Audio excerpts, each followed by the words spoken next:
Assalamualaikum warahmatullahi wabarakatuh.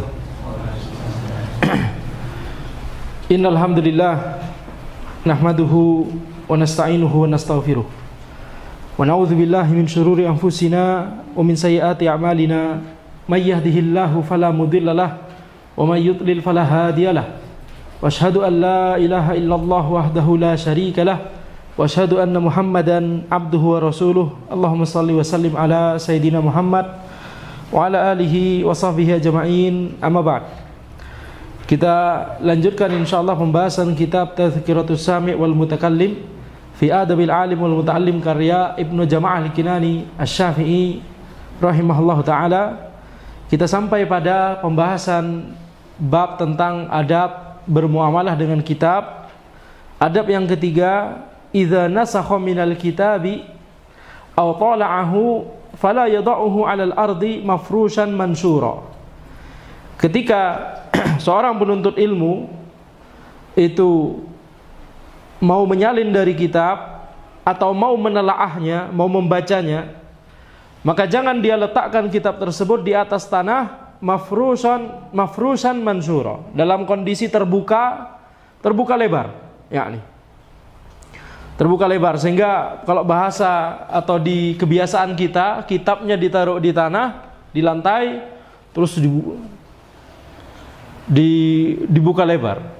Biasanya kitab, apalagi kitab yang baru, apalagi kitab yang tebal, tidak bisa dibuka membentuk sudut 180 derajat. Ya, tidak bisa dibuka, kecuali kalau antum mau fotokopi, dibuka. Betul tidak? Kata penulis, jangan sampai demikian. Kenapa? Karena itu bisa membuat rusak jilidan dari kitab tersebut, apalagi di zaman dahulu. Bal yaj'aluhu baina kitabain aw syai'ain aw kursil kutub al-ma'rufi kay la yasra'a taqti'u habki. Akan tapi hendaknya diletakkan kitab tersebut di antara dua kitab, sehingga dua kitab ini menyangga kitab tersebut, ya, ada tatakannya begitu, ya, sehingga tidak terbuka lebar 180 derajat, tapi masih membentuk sudut, ya, masih ada kitab di sebelahnya yang menopangnya. Atau diletakkan di antara dua kitab, atau ada dua hal yang ditaruh di situ, dua benda. Istilahnya penulis di sini syai'ain, terserah benda apapun yang bisa menopang kedua sampul dari kitab tersebut. Au kursil kutub al-ma'ruf, atau memakai tatakan untuk kitab yang ini al-ma'ruf, kata penulis, yang itu dikenal di zaman kita, kata penulis, di zaman beliau. Ya, ini di zaman sekarang yang kita punya kalau untuk baca mushaf, baca Al-Quran, untuk meletakkan mushaf, itu juga digunakan untuk membaca kitab. Jadi tentunya kita bisa bayangkan tatakan itu apa namanya, kalau ada namanya tidak? Hah? Haikal. Itu nama mana haikal? Apa? Rekal. Bid'ah apa lagi itu dalam bahasa? Anda tidak pernah menemukan kata itu. Antum tahu tidak? Bid'ah dalam bahasa Indonesia? Enggak, ya. Memang ada istilahnya. Ada di KBBI. Tidak tahu. Rekal. Jadi intinya ditaruh seperti itu supaya tidak merusak kitab tersebut. Kala yasra'a taqti'u habki, supaya tidak merusak jilitannya. Wa idza wada'aha fi makanin masfufatan faltakun ala kursiyin aw tahta khoshabin aw nahwihi. Kalau seandainya penuntut ilmu tersebut meletakkan kitab tersebut di suatu tempat masfufatan, secara membentuk baris, wallahu a'lam yang dimaksud mungkin diberdirikan seperti itu, seperti, ya, mushaf diberdirikan di rak seperti itu, begitu, ya. Maka hendaknya ditaruh di atas kursi atau di bawah sesuatu. Ya, ini maksudnya adalah wallahu a'lam, maksudnya supaya tegak, tidak cenderung ke, yakni tidak oleng begitu, apa tidak, apa istilahnya? Tidak miring. Tidak miring. Kalau miring maka akan merusak, ya, halaman-halaman kitab tersebut, atau yang paling pertama rusak adalah sampulnya. Wal aula ay yakuna bainahu wa bainal ardi khuluwun. Yang lebih utama adalah ada jarak antara kitab tersebut dengan tanah. tidak langsung diletakkan di atas tanah begitu saja. Wala yad'uha 'alal ardi kaila tatanadda aw tabla. Jangan langsung letakkan di atas tanah atau lantai supaya tidak basah, tidak lembab karena lembabnya tanah atau lantai, atau tidak basah karena basahnya tanah atau lantai tersebut. Wa idza wada'aha 'ala khasabin aw nahwihi ja'ala fawqaha wa tahtaha ma yamna'u ta'akula juludiha bihi. Kalau dia meletakkan kitab tersebut di atas kayu atau semacamnya, maka hendaknya dia letakkan di atas kitab tersebut atau di bawah kitab tersebut sesuatu yang bisa menahan agar kulit dari kitab tersebut, karena bisa jadi sampulnya dari kulit, itu tidak termakan sesuatu yang bisa memakan kayu atau semacamnya. Apa kira-kira? Bisa jadi rayap atau hal-hal lain yang bisa merusak dari kitab tersebut. Jadi intinya dibungkus atau ditaruh, ada alas begitu ya, ada penutup atau alas yang menutupi kitab tersebut. Bisa jadi kain, tidak masalah. Wa kadzalika yaj'alu bainaha wa baina ma yusadifuha aw yusniduha min ha'itin aw ghairihi. Demikian pula letakkan alas tersebut atau cover tersebut ya di antara kitab tersebut dengan sesuatu yang bersentuhan dengannya. Seperti kalau misalkan diletakkan tersusun di rak seperti itu, maka bagaimana dengan sisi kitab tersebut yang bersentuhan langsung dengan dinding? Bagaimana dengan sisi kitab tersebut yang bersentuhan dengan dindingnya rak? Nah, ini hendaknya diberikan sesuatu yang membatasi, sesuatu yang menghalangi atau cover begitu ya. Au yusniduha min ha'itin aw ghairi, atau sesuatu yang misalkan kitab tersebut disandarkan pada sesuatu, disandarkan pada dinding, maka hendaknya itu ada pembatasnya di situ. Wa yura'il adab fi wad'il kutub bi'tibari ulumiha wa syarafiha wa musannifiha wa jalalatihim. Dan hendaknya penuntut ilmu itu memperhatikan adab ketika meletakkan kitab di raknya. Sekarang kita berbicara bagaimana mengurutkan kitab ketika kita meletakkan kitab tersebut dalam rak. Hendaknya penuntut ilmu memperhatikan adab ketika meletakkan kitab sesuai dengan bidang ilmunya. Yani meletakkan kitab saja dibahas oleh para ulama sesuai dengan bidang ilmu. Jadi jangan dicampur-campur. Ini kitab akidah, sebelahnya kitab tafsir, sebelahnya lagi kitab hadis, sebelahnya lagi kitab fikih, sebelahnya lagi kitab yang lain lagi. Ini baru boleh seperti ini kalau kitabnya cuma sedikit, cuma satu. Kitab akidah ya sebelahan langsung dengan kitab hadis, karena nggak ada lagi kitab akidah yang lain, tidak dikelompokkan. Tapi kalau kitabnya banyak, maka harus dikelompokkan sesuai dengan bidang ilmu. Wasyarafiha, sesuai dengan kemuliaan kitab tersebut. Dan kemuliaan kitab, bagaimana cara menentukannya? Maka kitab itu bertingkat-tingkat. Ini harus diketahui oleh penuntut ilmu. Ada kitab yang bisa digunakan sebagai rujukan utama, dan ada kitab yang dia bukan berfungsi sebagai rujukan utama, akan tapi dia berfungsi untuk sekedar edukasi, memahamkan kita atas bidang ilmu tersebut. Contoh, kalau antum misalkan tujuannya hanya sekedar untuk bikin postingan Instagram, berbagi faedah, masya Allah, betul? Antum bisa ambil apapun kitab dari rak antum, ambil faedah di situ, dan kemudian sebarkanlah kepada kaum muslimin, betul tidak?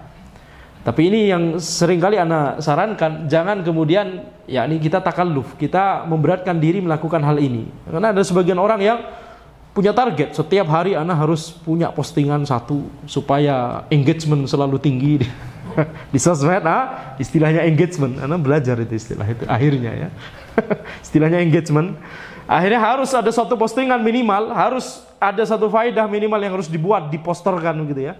Sehingga dia untuk membuat satu faedah yang dalam tanda kutip bagus atau bisa di-share, dia harus menghabiskan waktu 1 jam, 2 jam untuk buka kitab, faedah apa yang menarik. Belum lagi menerjemahkannya dan seterusnya, belum lagi bikin posternya dan seterusnya. Ini membutuhkan waktu lama, ini menghabiskan waktu. Ini namanya takalluf. Jadi kalau mau berbagi faedah, maka pastikan itu dari faedah yang telah antum pelajari dan tidak perlu waktu banyak untuk membagikannya. Taib. Kemudian misal kalau tujuannya hanya untuk membagikan faedah di sosial media, maka antum bisa ambil kitab apapun, ya ini tentunya kalau akidahnya lurus, ya penulisnya akidahnya lurus, kitabnya ilmunya sahih, silahkan. Tapi kalau misalkan mau riset, misalkan mau bahas, kemudian mau meneliti misalkan pendapatnya Syafi'iyah dalam masalah tertentu misalkan, ya dalam masalah rohan misalkan, maka jangan mengambil dari kitab kontemporer, jangan mengambil ya, misalkan kitab Al-Fiqhil Manhaji untuk dijadikan sebagai yakni rujukan. Itu salah besar. Rujukannya harus kitab-kitab umdah, kitab-kitab rujukan. Antara Nihayatul Matlab Juwaini atau syarahnya atau syarah Muhadzab karya An-Nawawi Al-Majmu' Syarah Muhadzab, atau kitab-kitab lain yang yakni merupakan umdah di situ. Kalau kita misalkan mau membahas akidah, share materi akidah di sosial media, silakan buka kitab Syekh Utsaimin, buka kitab Syekh bin Bas, buka kitab Syekh Fauzan misalkan. Khalas, itu bisa dijadikan faedah. Tapi kalau antum mau riset dalam ilmu syar'i, mau membuat tulisan ilmiah, kemudian menerapkan mau menyebutkan suatu kaidah, ini kaidah Ahlussunnah wal Jamaah, jangan menukil perkataannya Syekh Utsaimin. Salah metode dalam melakukan riset, dalam melakukan bahas. Tapi ambil pendapatnya Al-Khattabi, ambil pendapatnya Al-Bukhari, ambil pendapatnya Imam Ahmad, ambil pendapatnya Imam Syafi'i, ambil pendapatnya Al-Barbahari, ambil pendapatnya dari kitab-kitab umdah. Jangan dari kitab-kitab belakangan. Jelas? Kenapa? Karena kitab belakangan, tujuan utama, kebanyakan kitab belakangan, tujuan utamanya adalah untuk mengedukasi, untuk memahamkan antum supaya antum paham bidang ilmu ini. Tapi kalau antum mau menegakkan hujjah bahwa dalam masalah ini pendapat yang benar adalah ini, kaidah yang benar, kaidah yang lurus, akidah yang lurus adalah ini misalkan, antum jangan bawakan perkataannya Syekh Utsaimin, kurang kuat hujjahnya. Bawakan perkataannya Imam Ahmad, bawakan perkataannya Imam Syafi'i, bawakan perkataannya imam-imam yang lain di generasi tersebut. Banyak ulama menggunakan, bahkan para periset menggunakan, banyak menukil perkataan Ibnu Taimiyah, Ibnu Qayyim. Ini tidak masalah karena Ibnu Taimiyah termasuk juga generasi yang sudah lama juga, akan tapi kurang lama. Beliau generasinya setelah An-Nawawi. Satu generasi dengan, kalau nggak salah, Ibnu Daqiqil Aid. Ya, satu generasi dengan Ibnu Daqiqil Aid. Satu generasi dengan Az-Zahabi. Ya, sehingga itu bisa dianggap masih kurang mutaqaddimin. Itu jelas bukan mutaqaddimin, halas. Kalau pakai istilah ilmiah itu bukan mutaqaddimin. Ibnu Taimiyah bukan mutaqaddimin. Ibnu Taimiyah sudah masuk mutaakhirin. Tapi banyak para periset, terutama dalam masalah akidah, banyak menukil berkata Ibnu Taimiyah, sehingga membuat para ahlul bidah salah sangka. Mereka merasa bahwa ini akidah yang antum ikuti adalah Taimiyah. Antum bukan mengikuti kaidah, bukan mengikuti akidah Ahlussunnah, tapi mengikuti akidahnya Taimiyah. Akidahnya Ibnu Taimiyah. Ini akidah Taimiyah, bukan akidah Ahlussunnah. Maka kita katakan perkataannya Ibnu Taimiyah itu ya hampir semuanya berasal dari perkataan ulama-ulama sebelumnya. Ya, itu yang harus digalakkan sekarang supaya tidak salah paham, supaya orang yang ada yang memang masih keras kepala, tidak mau berpaling kepada al-haq, tapi ada orang yang beneran mau mencari al-haq. Nah, ketika ada syubhat, ini yang mereka ikuti bukan akidahnya Ahlussunnah tapi akidahnya Ibnu Taimiyah. Nah, akhirnya masuk syubhat itu, akhirnya dia percaya. Tapi kalau kemudian Ahlussunnah sendiri banyak melakukan riset ilmiah, mengembalikan ke rujukan-rujukan umdah, bahkan sebelum era Ibnu Taimiyah, lebih bagus lagi. Ya, sebutkan dua-duanya, tidak masalah, betul tidak? Semakin banyak menyebutkan nukilan, semakin bagus. Kita di zaman di mana untuk membuat orang yakin bahwa ini adalah al-haq tidak cukup dengan membawakan ayat dan hadis. Harus membawakan nukilan para ulama. Siapa ulama yang mengatakan pendapat ini? Baru orang yakin. Ini yang tidak disukai, bahkan sebenarnya ini yang tidak disukai oleh Al-Imam Syafi'i rahimahullah taala dulu. Al-Imam Syafi'i berkata bahwa kenapa antum masih butuh ana menukilkan ini perkataan siapa, fulan siapa yang berkata ini, ketika ana sudah menyebutkan ayat dan hadis? Tidakkah ayat dan hadis cukup untuk membuat antum yakin ini adalah al-haq? Itu perkataan Imam Syafi'i secara makna, tidak secara letterlek ya. Tapi itu intinya. Ini suatu yang sebenarnya tidak disukai oleh Imam Syafi'i, tapi sudah sejak zaman Imam Syafi'i, sejak zamannya Imam Syafi'i ini sudah terjadi. Butuh kita nukilkan perkataan ulama supaya membuat orang itu semakin yakin, oh ini pendapat yang benar dalam akidah yang benar dalam masalah ini. Ala kulli hal, kalau memang tujuan kita adalah untuk menyampaikan ilmu, tidak masalah. Walaupun itu tidak disukai oleh Al-Imam Syafi'i, ala kulli hal Al-Imam Syafi'i pun dari dulu sudah melakukannya, walaupun beliau tidak menyukainya. Karena apa? Karena tidak boleh tidak. Orang nggak akan percaya kalau cuma sekedar disampaikan ayat dan hadis. Allahu musta'an. Baik. Wa musannifiha wa jalalatihim. Hendaknya mengurutkan kitab sesuai dengan urutan penulisnya. Apa yang dimaksud dengan urutan penulisnya? Yakni urutan kapan duluan, generasi yang mana yang duluan. Jadi diurutkan kitab tersebut. Kalau sama-sama kitab tersebut sama, secara kemuliaan sama-sama kitab umdah, sama-sama kitab yang bisa dijadikan rujukan. Kemudian urutkan sesuai dengan manakah penulisnya yang lebih awal generasinya. Jadi penulis di abad ke-4 Hijriah tentunya lebih didahulukan daripada penulis di abad ke-7 Hijriah. Ibnu Taimiyah sekitar 7 Hijriah. Sekitar itu, 7 atau 8. 700-an Hijriah ya. Jadi diurutkan sesuai dengan kapan generasi dari penulis tersebut. Wa jalalatihim, diurutkan juga sesuai dengan kemuliaan para penulis tersebut. Fayadaul ashraf 'alal kull, maka hendaknya letakkan yang paling mulia itu di atas kitab-kitab yang lain.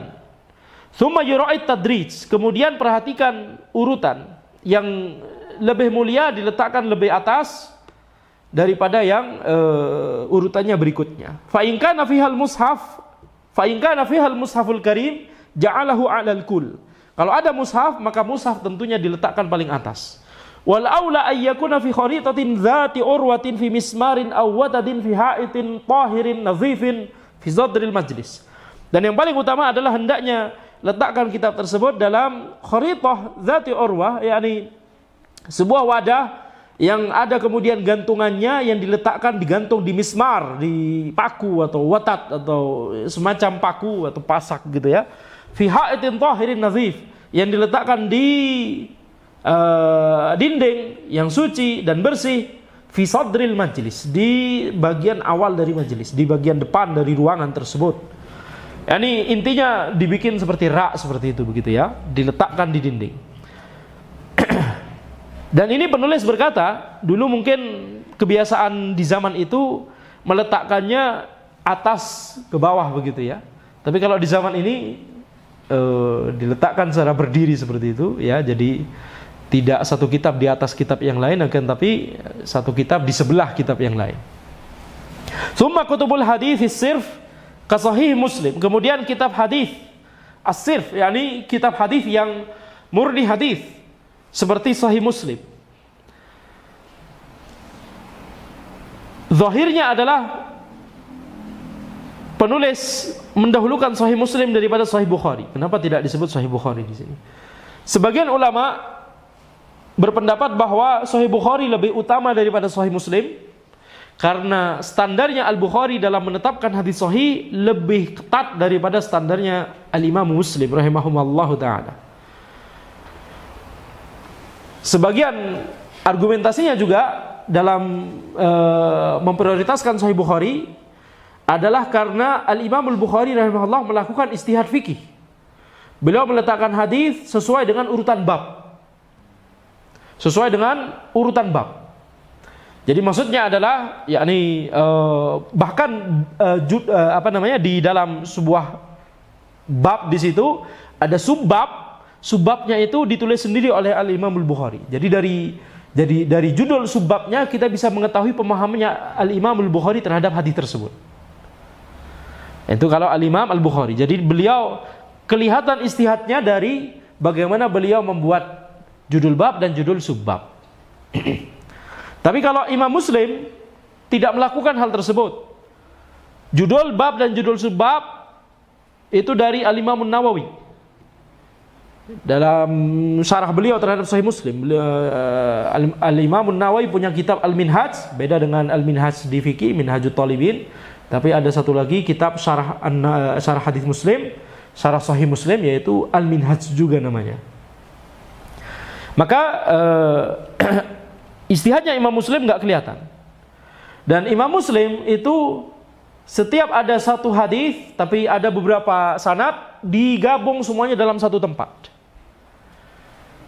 Sedangkan Imam Bukhari, kalau ada satu hadis tapi ada beberapa versi, beberapa sanad dengan beberapa versi mungkin kata-kata yang berbeda, begitu ya, tapi masih dalam satu hadis yang sama, itu biasanya dipecah oleh beliau. Satu versi ini ditaruh di Kitabus Shalah, satu versi yang lain ditaruh di Kitabul Bai' misalkan.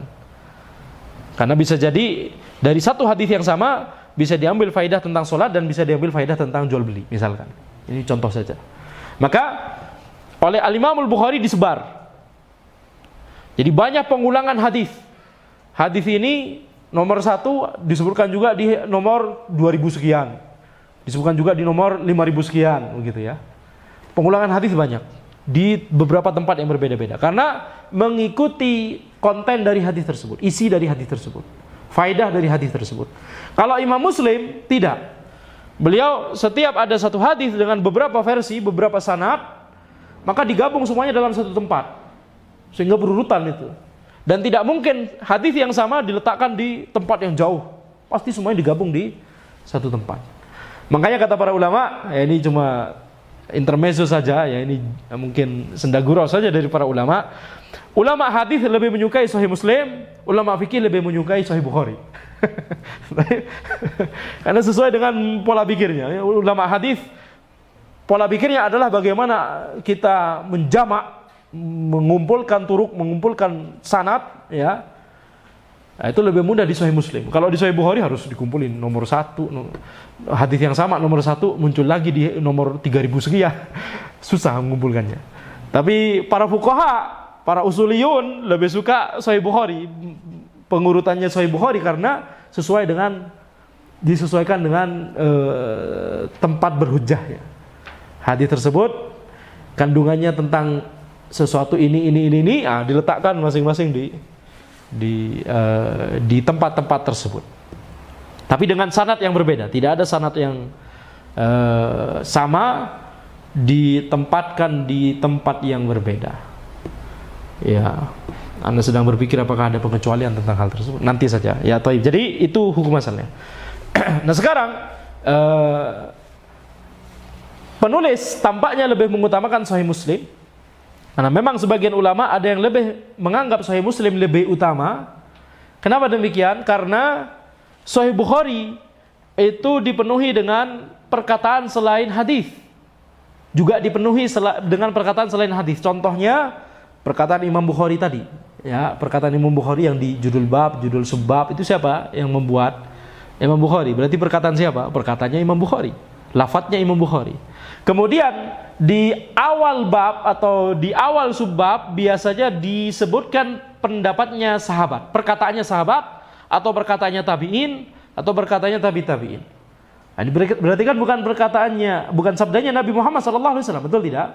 Masih ada lafaz-lafaz yang bukan sabdanya Nabi Muhammad SAW. Sehingga kalau kita mau menimbang mana yang paling murni sabda Nabi Muhammad SAW semua, yang lebih banyak lebih murni sabda Nabi Muhammad SAW, Sahih Muslim.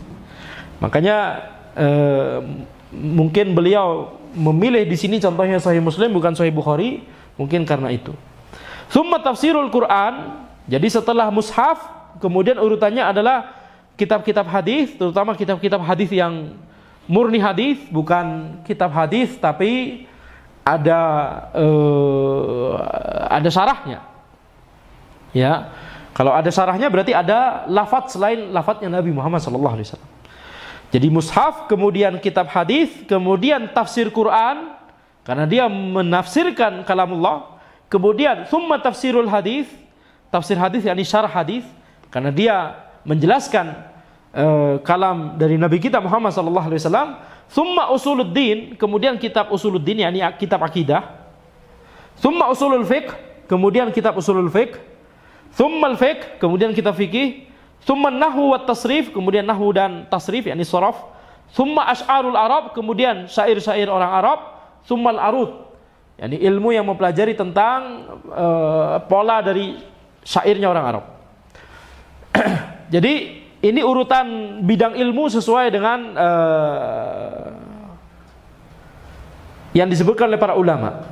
Ini penulis bukan tidak sendirian dalam masalah ini, ya, tapi sebagian ulama berpendapat demikian. Dan ini menurut ana ini adalah suatu yang baik, ya. Walaupun urutannya tentunya ini dikembalikan kepada ijtihad masing-masing ulama, betul tidak? Urutan bidangnya tentunya mushaf paling utama, kemudian kitab hadis, kemudian tafsir Quran, kemudian syarah hadis, kemudian akidah. Ini wallahu alam ini adalah urutan yang tidak ada yang yakni bantahan dalam masalah ini. Tapi setelah itu ini dikembalikan kepada masing-masing ulama. Kita kembalikan kepada ulama. Ada yang mendahulukan fikih daripada usul fikih, ada yang mendahulukan usul fikih baru fikih, seperti di kitab ini. Mendahulukan usul fikih terlebih dahulu baru fikih. Fa in istawa kitaban fi fannin a'la aktsaruhuma Qur'anan aw haditsan. Kalau misalkan dua buah kitab itu sama dalam satu bidang tertentu, dalam sebuah bidang tertentu, ya, bidang ilmunya sama, tapi dua kitab ini ya yakni sama derajatnya, kemuliaannya, penulisnya juga satu generasi misalkan, maka bagaimana untuk mengurutkannya? Maka a'la aktsaruhuma Qur'anan aw haditsan. Yang diletakkan paling atas adalah yang paling banyak Qur'annya atau hadisnya. Jadi antum harus mengetahui mana yang lebih banyak ayat Quran dan hadis yang dinukil di situ, mana yang lebih banyak. Fa in istawaya fa bi jalalatil musannif. Kalau sama maka sesuai dengan kemuliaan dari penulisnya. Ya, jadi kalau generasinya sama penulisnya tersebut, ya sudah ditimbang mana yang lebih mulia kedudukannya. Fa in istawaya fa aqdamuhuma kitabatan wa aktsaruhuma wuqu'an fi aidil ulama'i was salihin. Kalau sama juga maka kitab mana yang lebih dulu ditulis? Kalau nggak tahu, maka lihat mana yang lebih banyak tersebar di kalangan para ulama dan orang-orang soleh. Mana yang lebih banyak tersebar. Ya, mungkin kitab tersebut, dua kitab tersebut sama, akan tapi salah satu kitab lebih masyhur daripada kitab satunya. Fa in istawaya fa asahhuhuma. Kalau sama juga, maka yang lebih sahih dari keduanya. Apa yang dimaksud dengan lebih sahih? Wallahu alam, dari segi isi. Mana dari segi akidah mungkin ada ketergelinciran salah satunya. Yang lebih selamat itu yang didahulukan, yang diprioritaskan, letakkan urutan paling atas. Wa yanbaghi an yaktuba ismal kitabi alaihi fi janibi akhiril safahat min asfal. Wa yaj'al ru'usa hurufi hadhihi tarjamah ila al-ghashiyah allati min janibil basmalah wa faidatu hadhihi tarjamah ma'rifatul kitabi wa taysiri ikhrajihi min bainil kutub. Ini sampai pada bagian yang mungkin kita tidak familiar di zaman ini. Wajib bagi kita untuk hendaknya, mungkin hendaknya di sini, yang bagi hendaknya untuk menulis nama kitab tersebut di bagian akhir dari halaman dari paling bawah. Wa yaj'alu ru'usa hurufi hadhihi tarjamah ila al-ghashiyah, dan hendaknya judul kitab tersebut, huruf awal dari judul kitab tersebut diletakkan di sisi yang paling mendekati ghashiyah. Ghashiyah itu maksudnya adalah sampul, wallahu alam, sampul depan dari kitab itu biasanya ada kelebihannya. Kelebihannya itu diletakkan ke bagian belakangnya kitab, kayak untuk membungkus begitu ya. Itu namanya ghashiyah. Nah, sehingga kalau orang membuka kitab tersebut, membukanya dari belakang. Buka dari belakang, dibuka kemudian baru dibuka halamannya, begitu ya. Kalau membukanya dari belakang, maka hendaknya judul kitab itu diletakkan di bagian belakang, di dekat tempat membukanya. Itu maksud dari penulis. Jadi ini sebenarnya untuk memudahkan kita untuk mengetahui apa judul kitab tersebut. Kalau di zaman ini dengan teknologi yang sudah maju, maka judul kitab tersebut ditulis di pinggirnya ini, ya betul tidak? Jadi walaupun tidak kita apa-apakan, tidak kita buka, tidak kita pegang, kita lihat dari jauh sudah tahu ini kitab apa. Karena ada tulisan judulnya di bagian apa itu? Itulah ya. Di bagian jilidannya itu, Jadi ada ala kulli hal di depan jelas-jelas tertulis judulnya di depan ya. Kalau di zaman dulu mungkin tidak ada judul yang dibungkus itu di halaman depan itu tidak ada judulnya. Judul baru diletakkan di bagian dalam. Jadi inti dari paragraf ini adalah penulis menghimbau supaya kita mudah untuk menelaah kitab dengan cepat. Hendaknya letakkan judul kitab tersebut di bagian belakang dekat ghasyiyah, tempat membuka kitab tersebut dari awal. Ya, jadi faedahnya adalah untuk memudahkan kita mengetahui kitab tersebut dan mempermudah untuk mengeluarkannya dari tumpukan kitab-kitab. Wa idza wada'al kitaba 'ala ardin aw tahtin faltakunil ghasyiyah allati min jihatil basmalah wa awwalul kitab ila fawq wa la yukthiru wat'ar raddah fi athnaihi kay la yusri'a takassuruha wa la yad'u dhawatil qata' al kabir fawqa dhawatis saghir kay la yakthura tasaqutuha. Kalau seseorang itu mau menaruh kitab di lantai atau di sebuah wadah, maka hendaknya ghasyiyah yang tadi yang kita bahas itu hendaknya ditaruh menghadap atas. Jadi intinya bagian yang paling pertama yang kita buka itu hendaknya ditaruh paling atas. Tujuannya sama seperti tadi, untuk mempermudah menelaah kitab ya, supaya tidak lama-lama ini kitab apa ini begitu ya. Dan hendaknya jangan memperbanyak menaruh raddah itu fi athnahi. Raddah itu maksudnya apa? Raddah itu bagian dari kelebihan sampul depan yang ditaruh ke belakang gitu ya, untuk membungkus kitab tersebut. Nah, ini jangan letakkan raddah tersebut di bagian tengah kitab, jadi kayak berfungsi untuk pembatas. Jangan letakkan di tengah kitab karena itu bisa merusak kitab tersebut, bisa mudah rusak kertasnya. Ya. Tapi hendaknya taruh raddah itu beneran ke belakang karena memang itu tempatnya untuk di belakang, yakni membungkus kitab tersebut. Dan jangan meletakkan kitab yang besar di atas kitab yang kecil supaya tidak mudah terjatuh. Yani sampai hal seperti ini dibahas oleh penulis. Wala yaj'alul kitaba khazanatan likararis aw ghairiha. Ya, hendaknya jangan seorang penuntut ilmu hendaknya jangan meletakkan kitab itu sebagai yakni khazanatan likararis aw ghairiha, sebagai tempat untuk menampung barang-barang ya secara umum ya. Jadi jangan ditumpuk dengan barang-barang yang lain. Wala mihaddah, jangan jadikan sebagai bantal. Jangan jadikan kitab sebagai bantal. Wala mirwahah, jangan jadikan kitab sebagai kipas. Mirwahah. Jangan kipas-kipas dengan kitab. Wala mikbasan, jangan jadikan kitab untuk mendorong. Mikbas itu sesuatu yang digunakan untuk mendorong sesuatu, atau nggak tahu ini zaman dulu mungkin ada alat tertentu namanya mikbas, tapi tujuannya untuk mendorong sesuatu ya. Jadi jangan mendorong sesuatu dengan kitab tersebut karena kitabnya nanti jadi cepat rusak. Wala misnadan, jangan dijadikan sebagai sandaran. Kitabnya tebal gitu, kemudian kita duduk, kemudian kita sambil santai-santai begini kitabnya.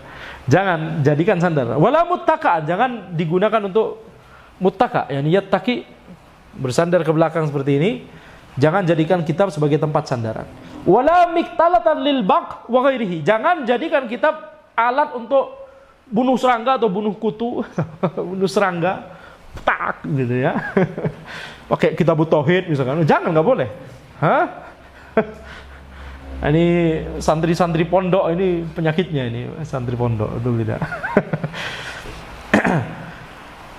La siyama fil waraq fa huwa 'alal waraq asyad. Ya, jangan khususnya jangan digunakan untuk untuk membunuh serangga tadi, jangan di bagian yang itu kertas. Karena untuk kertas lebih parah lagi karena itu akan membekas. Ya. Jadi kalaupun misalkan harus ada sesuatu yang digunakan untuk memukul sesuatu, kalau harus menggunakan kitab, jangan bagian kertasnya, tapi bagian sampulnya bisa jadi. Ya, bagian ghosyah tadi atau roddah tadi. Walayat wi hasyatal waraqah au zawiyataha. Jangan melipat kertas. Wah, ini cocok sekali dengan anak. Kalau anak hampir tidak boleh ada satu lipatan sedikit pun dari kitab. Dan anak tidak, ini anak pribadi ya, anak tidak mau juga menulis sesuatu di kitab anak pasti nulis di kitab catatan lain. Anak terlalu mungkin ada disorder atau apa. Jadi tidak boleh ada sesuatu lipatan sama sekali. Sehingga kitab 10 tahun yang lalu misalkan masih sama seperti baru. Bukan karena nggak dibaca ya mas saya, betul ya? Allah musta'an.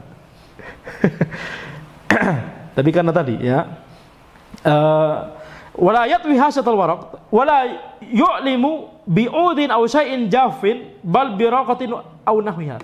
Jangan, kalau misalkan kita mau meletakkan sesuatu sebagai pembatas, wala yu'limu yakni pembatas untuk mengetahui, menunjukkan pada sesuatu di halaman berapa gitu maksudnya.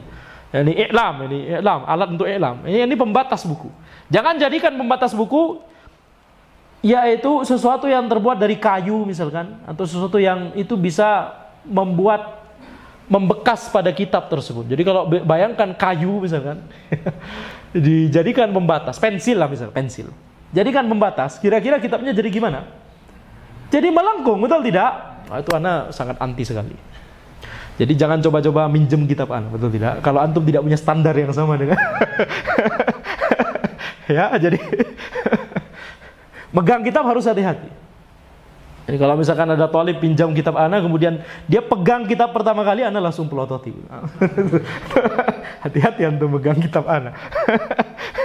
Nah, jadi jangan jadikan pensil atau pulpen sebagai pembatas, karena itu bisa merusak kitab tersebut. Tapi jadikan pembatas itu kertas.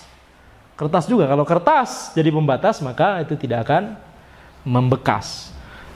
Mungkin tidak ada di zaman penulis, Anda tambahkan di sini. Jangan jadikan sesuatu yang apa itu kertas yang bisa lengket itu apa tuh? Ya semacam itu. Walaupun itu mungkin tidak merusak kertasnya, tapi kalau lama-lama itu akan bagian kertasnya ada yang terikut, betul tidak? Ada sekian nanometer lapisan terbawa, betul tidak? Itu anak sudah histeris kalau ada seperti itu, betul tidak? Kitab anak, betapa kasihan dirimu. Ada, itulah dia, mungkin anak ada disorder atau apa. Wa idza dhafara fala yaghbisu dhufraha qawiyan. Kalau mau menekan sesuatu dengan kuku kita di kitab tersebut, maka jangan menekan dengan kuku kita dengan kuat. Allahu a'lam apa tujuannya ada menekan sesuatu di kitab dengan kuku. Mungkin untuk apa? Untuk apa kira-kira? Kalau ada keperluan untuk menekan kitab tersebut dengan kuku kita, maka jangan tekan dengan kuat. Itu maksud penulis. Apapun tujuannya. Baik, misalkan mungkin jilidnya udah mulai rusak sehingga harus ada ditekan-tekan gitu, mungkin Anda tidak tahu. Intinya kalau misalkan harus menekan kitab tersebut, jangan tekan dengan terlalu kuat sehingga bisa rusak. Anda setuju sekali dengan penulis dalam masalah ini. Bisa jadi wallahu a'lam apakah standarnya sama dengan Ibnu Jamaah. Baik.